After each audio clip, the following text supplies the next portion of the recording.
الله الرحمن الرحيم أشهد أن لا إله إلا الله وحده لا شريك له وأشهد أن محمدا عبده ورسوله صلى الله عليه وسلم أشهد أن لا إله إلا الله وحده لا شريك له وأشهد أن محمدا عبده ورسوله صلى الله عليه وسلم ربنا لا تزغ قلوبنا بعد إذ هديتنا وهب لنا من لدنك رحمة إنك أنت الوهاب لا إله إلا هو الحي القيوم.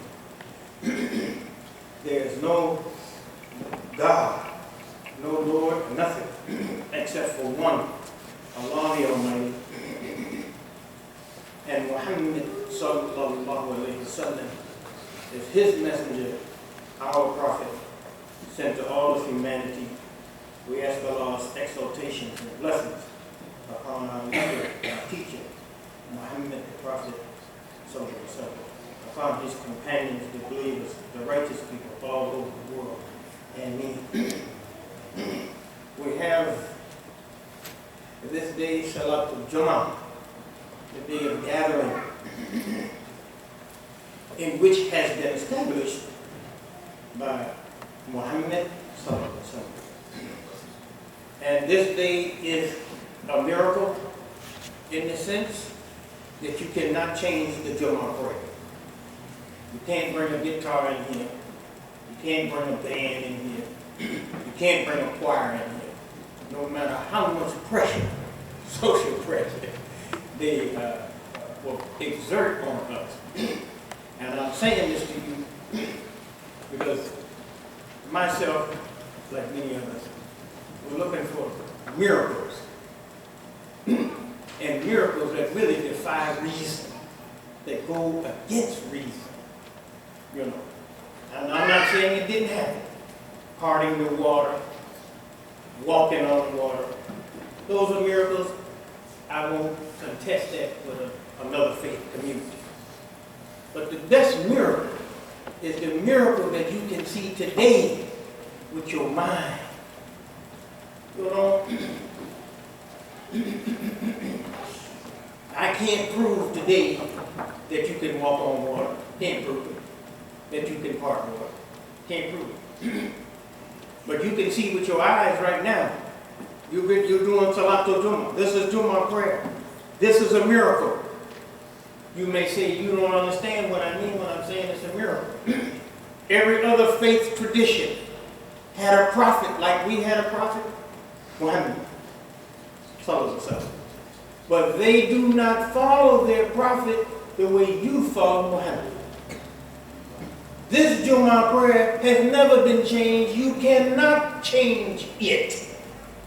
But the other faith community's prayer that was established for them by their prophet has been changed over and over again. I'm just giving you some miracles. Another miracle. This book here, Quran. This book. This is a miracle. You cannot change it. You cannot lose one word in it. You cannot take a verse out. You cannot take a whole chapter out of it. This is the completion of all scriptures. And I challenge anybody, if you can take me to the highest authority in other faith traditions, and I'm not being disrespectful, I'm talking about their leadership, and have them tell me that they have the intact text of their prophet. As I told you before, I will join their religion. That's how serious I am. Okay? They cannot tell you that they have the original text of their prophets. They can't tell you that. Believe me or believe me not, as I told you on many occasions, go on the internet, you'll find that out for yourself. They have lost whole chapters in their sacred text.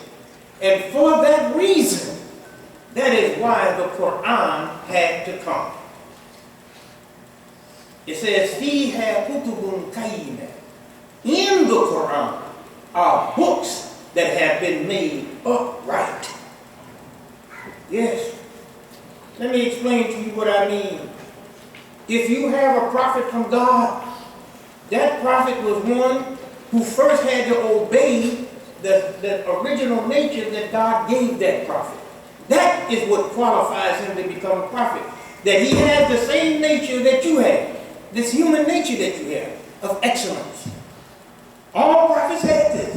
All human beings have this. We all have the excellence. The same human nature. We have the same excellence of human nature. But what qualifies them to be prophets over us is that they obeyed the excellence of the human nature. They didn't disobey it. Because they obeyed their human nature, they earned the revelation that they were given. Those prophets. So we have something that we need as a simple definition to help us understand these things that have been made mystical and have become so confusing.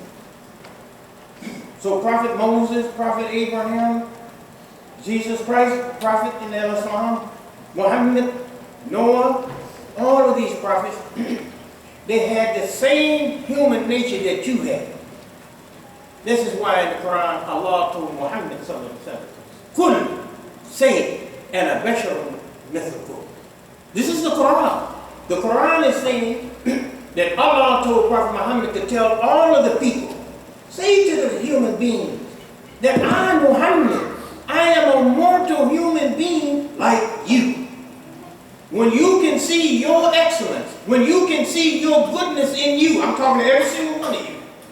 When that moment, when you are in a complete obedience to yourself, you are then seeing what the prophets were. They were you in your excellence.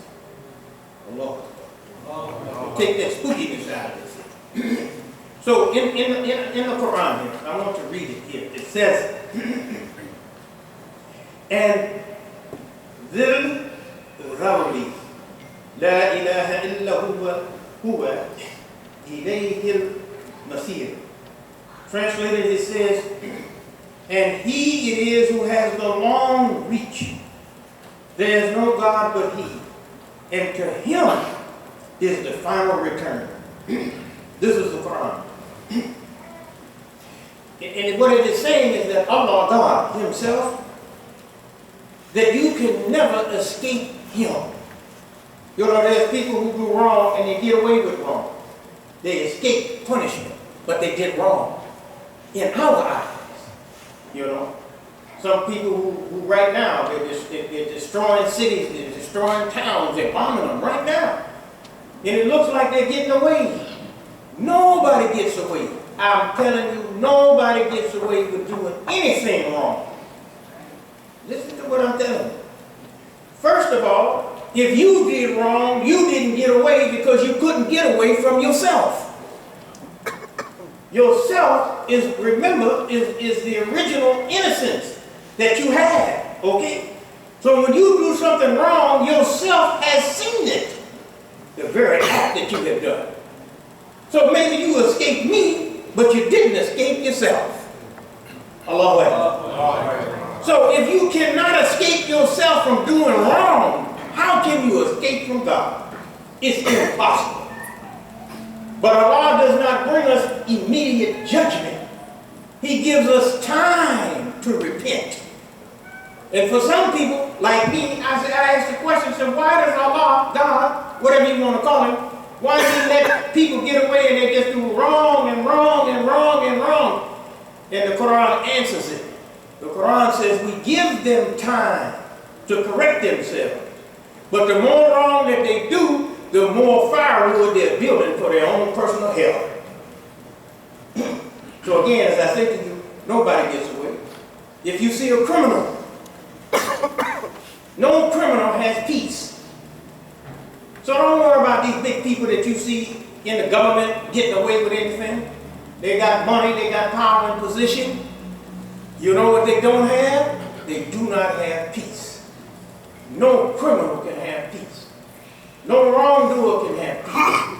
And Muhammad sallallahu alaihi wasallam, he said, you're seeking of money or wealth, you're seeking of power, you're seeking of authority. He says, for you who believe, the best thing for you to seek is soul contentment, peace of mind. Look here, I'm a surgeon. I have friends that are millionaires, billionaires, doctor friends. And that money does not guarantee them no peace. I know them. They're on reefers, wine, cocaine. They're so corrupt, they'll smoke a rug. They'll roll up a rug, the rug you're sitting on, to try to get some peace from the hell that they brought into their life. Okay? You can be in the middle of a banquet, and Allah will make you have an experience of loneliness. You can be eating caviar, filet mignon, and you are a wrongdoer. You cannot enjoy the food. I know exactly what I'm talking about. Okay, some of you don't know, you have to have faith. That's what that's what the long reach means. It means no matter where that wrongdoer is, no matter what his position is in life, Allah has the ability to reach him. Because Allah holds the life string on everything that he creates. Everything that God creates is within his grasp. You are in the grasp of Allah right now. You can't run away from God.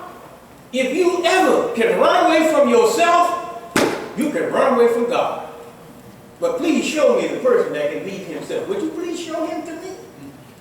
Even the one who loses his mind, his body is still there. Allahu Akbar. Yeah. You know, some people got angry at me when I told them that I was told that such a person went crazy. And he was in a mental institution. And when they told me, I started clapping my hands. There's no Imam that's so insensitive of you to be clapping your hands about a person who's in a hospital. You see what I mean? That's because we're babies. We don't understand. I was clapping because the corrupt mind that he came into from the wicked world was expelled from his body. That's what I was clapping for. Most of you have to understand. In the Quran it says, and I'm thanking Allah for this information that he's given. It says his reach is called Zit Zul, meaning there's no reach longer than his.